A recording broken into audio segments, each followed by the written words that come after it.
علیہ وسلم نے فرمایا کہ آج کے دن میں تمہارے پاس ہوں، پر کچھ دنوں کے بعد تم مجھے نہیں پاؤ گے۔ اگر تم کو میری یاد آ جائے تو تم میری مسجد نبوی کو دیکھ کر تسلی حاصل کر لینا۔ صلی اللہ علیہ وسلم کے درجہ کو اتنا بلند کیا گیا کہ اللہ موجود ہے، ان کے سامنے ہمارے نبی پاک صلی اللہ علیہ وسلم ہی موجود ہے۔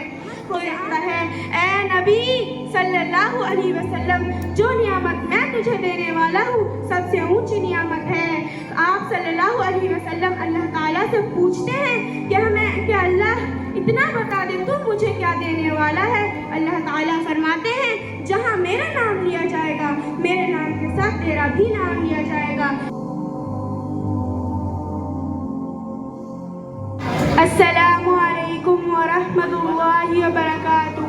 بسم اللہ الرحمن الرحیم، نحمده ونصلي على رسوله الكريم، اما بعد فاعوذ باللہ من الشیطان الرجیم، بسم اللہ الرحمن الرحیم۔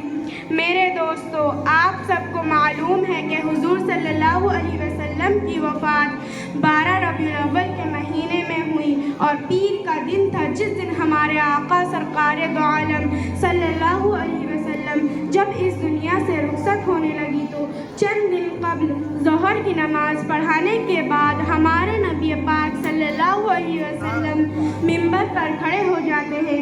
صحابہ کرام کو بڑا تعجب ہوتا ہے کہ کبھی نہیں دیکھا اللہ کے رسول صلی اللہ علیہ وسلم نے ظہر کی نماز پڑھائی ہو اور اس کے بعد منبر پر کھڑے ہو گئے ہو۔ صحابہ کرام جمع ہو گئے، پوری مسجد نبوی بھری پڑی تھی۔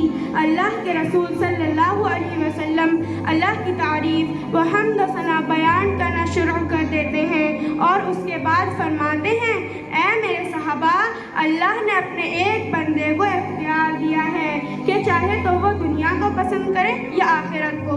اس بندے نے آخرت کو پسند کر لیا ہے۔ بس یہ جملہ کہہ کر اللہ کے رسول صلی اللہ علیہ وسلم خاموش ہو جاتے ہیں۔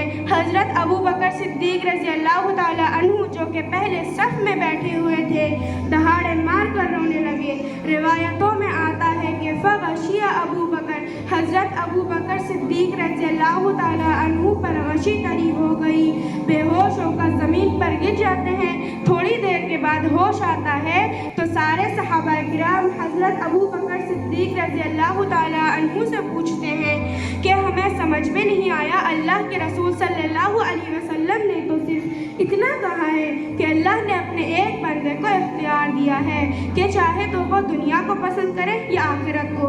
اس بندے نے آخرت کو پسند کر لیا ہے، اس میں آپ کے رونے اور بے ہوش ہونے کی کیا بات ہے؟ میرے پیارے بھائیوں، حضرت ابو بکر صدیق رضی اللہ تعالیٰ عنہ صحابہ کے جواب میں فرماتے ہیں کہ اللہ نے جس بندے کو اختیار دیا ہے وہ کوئی اور نہیں بلکہ ہمارے آقا صلی اللہ علیہ وسلم نے۔ آپ صلی اللہ علیہ وسلم نے دنیا کے مقابلہ میں آخرت کو پسند کر لیا ہے۔ آپ صلی اللہ علیہ وسلم حضرت ابو بکر صدیق رضی اللہ تعالیٰ عنہ کے جواب میں قد صدق ابو بکر یہ فرمائے۔ اتنا سننا تھا کہ تمام صحابہ کرام دہاڑے مار کر رونے لگے۔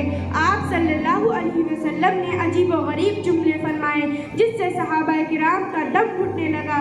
آپ صلی اللہ علیہ وسلم نے فرمایا کہ آج کے دن میں تمہارے پاس ہوں، پر کچھ دنوں کے بعد تم مجھے نہیں پاؤ گے۔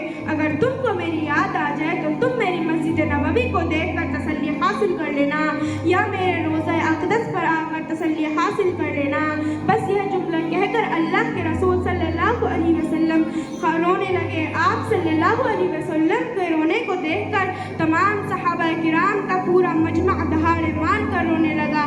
آپ صلی اللہ علیہ وسلم سب کو خاموش کرنے لگے اور فرمائے کہ آپ صلی اللہ علیہ وسلم سب کو خاموش کرنے لگے اور فرمائے کہ اگر میں نے اپنی پوری زندگی میں تم میں سے کسی کا مال ناجائز طریقے پر قبضہ کر لیا ہے تو وہ آج کھڑا ہو کر مجھ سے مانگ لے تاکہ میں اس کا حق ادا کروں گا۔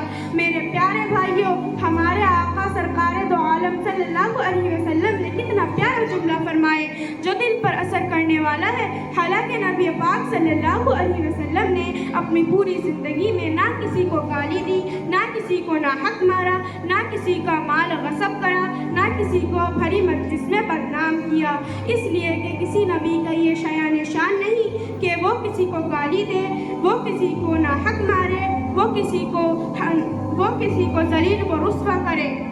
میرے پیارے بھائیوں، یہ ہمارے آقا صلی اللہ علیہ وسلم کا مقام و مرتبہ ہے، یہ آقا صلی اللہ علیہ وسلم کا درجہ ہے، ان کو بہت کچھ عطا کیا ہے۔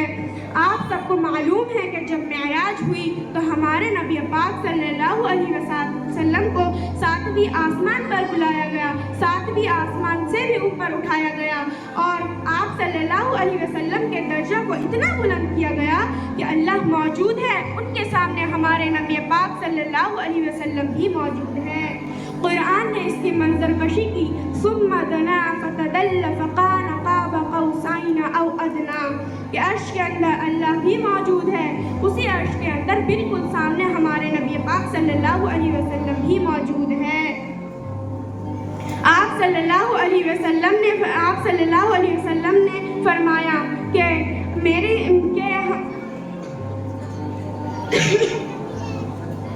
آپ صلی اللہ علیہ وسلم جو عرش کے اندر ہمارے نبی پاک صلی اللہ علیہ وسلم سے جو گفتگو ہوئی، بڑی عجیب و غریب گفتگو ہے۔ اس گفتگو کے اندر یہ جملہ بھی لکھا گیا ہے کہ اللہ نے، کہ ہمارے نبی پاک صلی اللہ علیہ وسلم نے اللہ تعالیٰ سے سوال کیا، تو نے تو ابراہیم علیہ السلام کے لیے آگ کو گلزار بنا دیا، تو نے تو داؤد علیہ السلام کے لیے پہاڑوں کو تابع کر دیا، تو نے تو سلیمان علیہ السلام کے لیے ہواؤں، شیاطینوں اور جنوں کو غلام بنا دیا، اے اللہ اتنا بتا دے تو مجھے کیا دینے والا ہے۔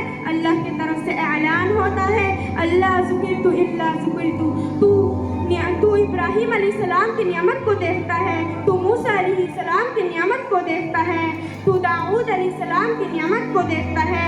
اے نبی صلی اللہ علیہ وسلم، جو نعمت میں تجھے دینے والا ہوں سب سے اونچی نعمت ہے۔ آپ صلی اللہ علیہ وسلم اللہ تعالیٰ سے پوچھتے ہیں کہ اللہ اتنا بتا دے تو مجھے کیا دینے والا ہے۔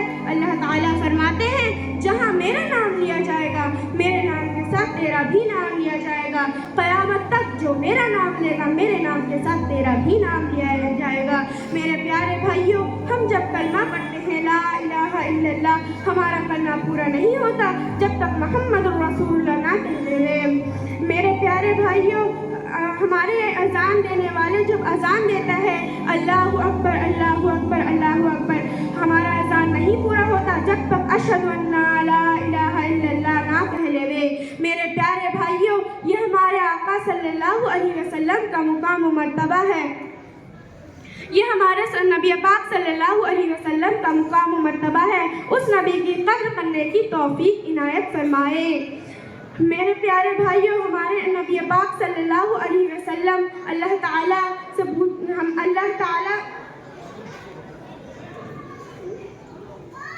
السلام علیکم ورحمۃ اللہ وبرکاتہ۔ آج ہی بچی کا پیپر بھی تھا اور تیاری بھی کی اس نے اور تقریر بھی کی سیرت پر۔ بہرحال نبی علیہ الصلوۃ والسلام کی عظمت کو بیان کیا گیا ہے۔ اب محمد علی ریاست چودھری کی طرف سے 100 روپے، افضال چودھری کی طرف سے 100 روپے، ماشاءاللہ، اور وقار چودھری صاحب کی طرف سے 100 روپے، آفتاب بھائی کی طرف سے 100 روپے، راجہ بھائی کی طرف سے 200 روپے۔ اچھا، وہ دوسرے راجہ ہیں۔ اچھا، اب جس طریقے سے آپ نے سیرت میں تقریر سنی اور اس سے پہلے قرآن سنا حروف کے مطابق، بوبی بھائی کی طرف سے 100 روپے اس بچی کو۔